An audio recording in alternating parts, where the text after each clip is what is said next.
Andrei J, and today I would like to talk to you about this new video synthesizer that I have made called the Spectral Mesh.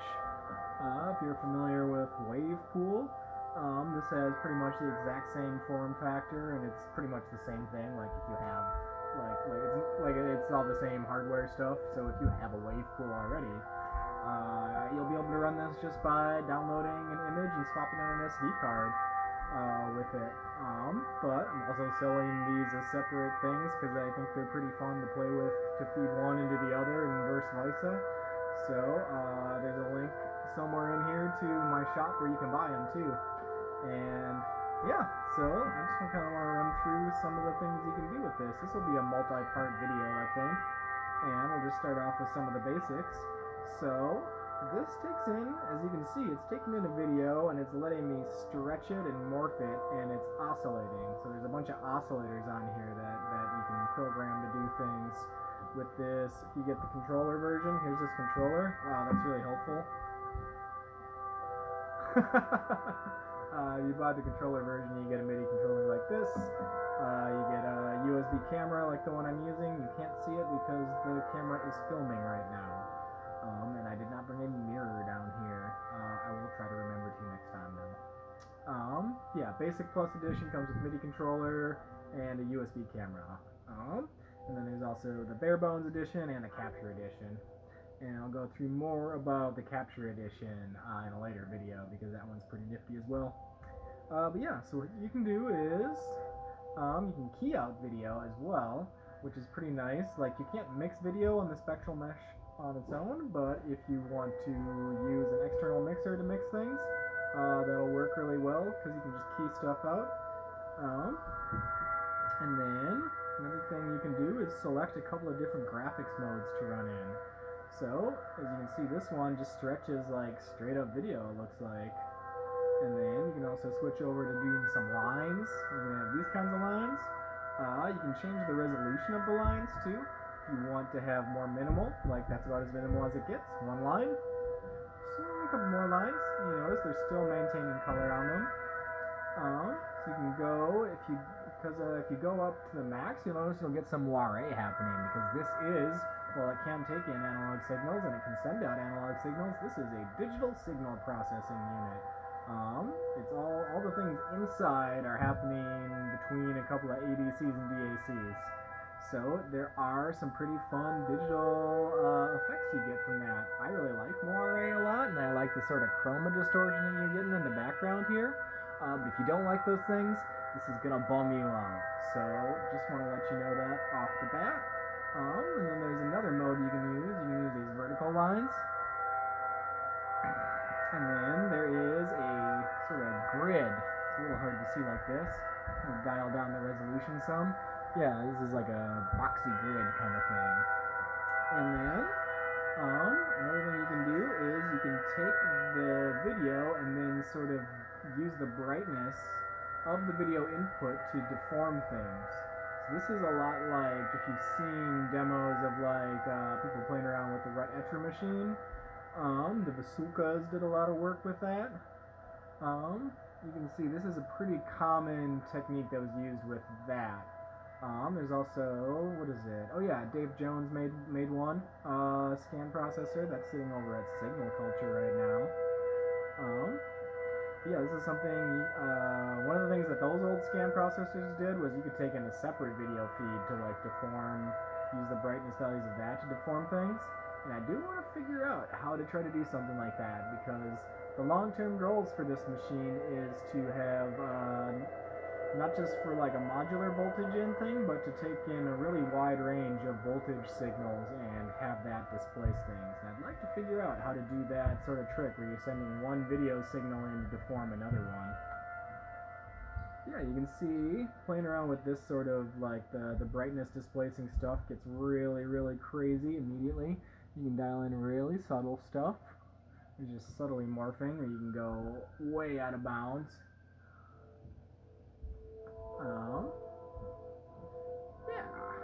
And then the next thing you can do is let's go over some of the oscillators that this has. So there's sort of an oscillator for the Y, and that's running right now. You can sort of make it really tall. You can change sort of like how much what your period is for the screen and stuff. You can change the rate, and you can go pretty fast.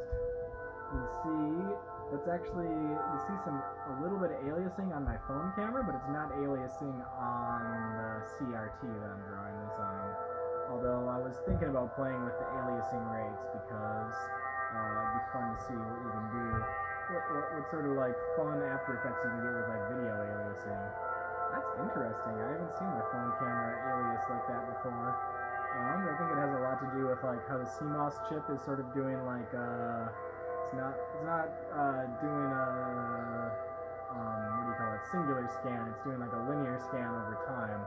So the map that my phone camera is seeing, because I'm recording this on my phone right now, is each pixel is from a different point in time.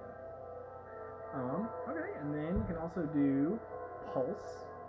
You can change the LFO from a sine to a pulse.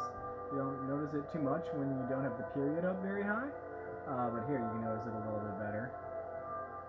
There's some pulse wave stuff, and then there's a saw wave, and still experimental, but I'm gonna have a sample and hold sort of smooth noise shape for the LFO as well for the final version. Yeah, so those are pretty neat. Another thing, so there's one LFO for the Y. I guess that was the X. You know, it's both X and Y really. You can do the other same thing for the other axis. We got this one moving at a rate. You can change the shape of that. So you can see what happens when you have two pulses, each pulsing. These are going a little too fast.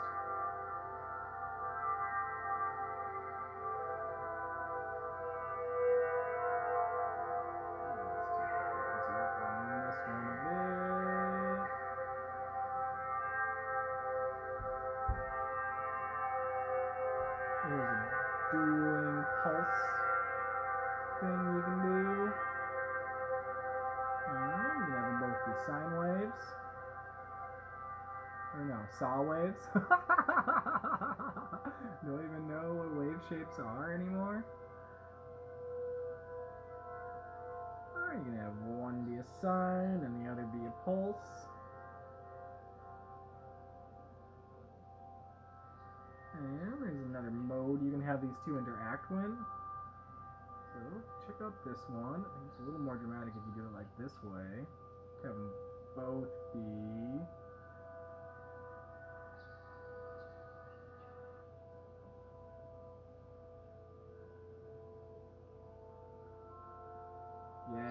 that's a pretty good one.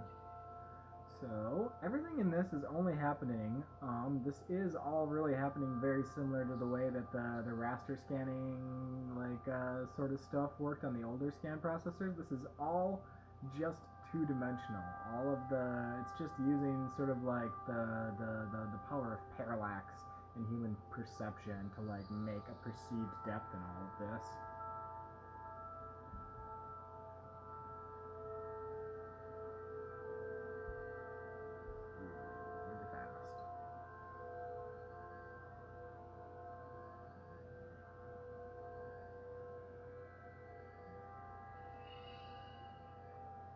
Fun braiding you can do.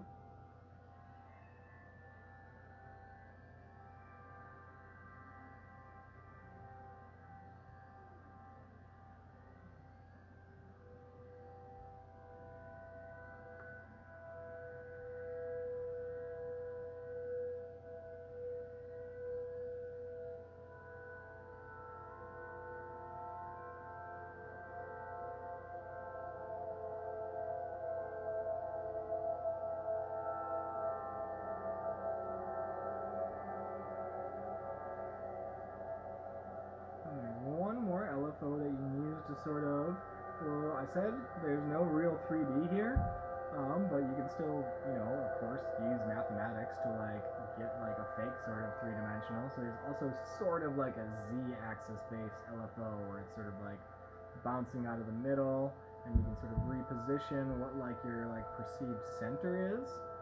Yeah, so that's this one. It does sort of like a wave, I don't know, like a rippling wave sort of like displacement kind of thing. And this one does the same sort of thing. You can control the frequency and control the shape. This is like a sine wave. And then here's a pulse wave. Or I guess just a straight up square wave. I was thinking about trying to figure out how to do pulse width modulation on the square wave too, and I'll let you know. Should be able to figure it out. It's mostly a question of like how to, like I know how to make like pulse width modulation for a digital oscillator. It's mostly just like a question of how do I get that in the controls here. So I'm working with the exact same kind of control scheme that the wave pool has. So I want to make sure everything that I do is sort of like cross compatible, and just to like maximize usefulness of everything that I'm making. So I'm trying to make sure that this doesn't even need like a different scene data for the MIDI controller, although I don't think that'll be working out. I think this will have to have a separate scene data just to make the controls more intuitive and useful. But yeah, this is a pretty fun one. Oh yeah, you can also zoom in and out. That's pretty cool. You can see what this looks like when you go back to non-liney style mode. The blobbiness really gets crazy when you're in this kind of video mode. You can really make some very, very deranged looking landscapes. Something you can see happening too when you're doing this sort of like this fake three-dimensional stuff is you can see, once you key stuff out, you can see how like things are sort of like folding over one another.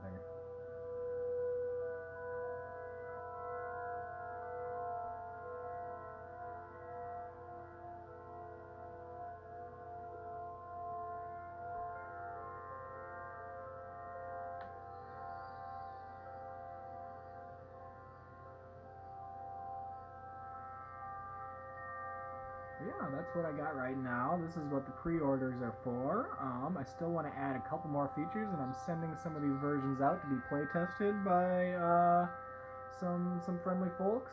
So I still have more features that I want to add, and I want to make sure I have some people on the ground using this to throw this by before I completely finalize what's going on here. But even as is, I feel like this is a pretty amazing tool to have. And like everything I work on, I'm just going to continue to working on it because this is the tools that I use myself. Like the things that I make for people are the same things that I use. So as I'm always constantly improving them, and as I improve them, I pass that on to everyone who uses them. So that's pretty nifty. But yeah. Just a fun little demo look at what you can do with Spectral Mesh, and I'll show you some more in-depth sorts of shapes and textures and patterns you can get out of this in future videos. But yeah, thanks a lot. Bye. Have fun.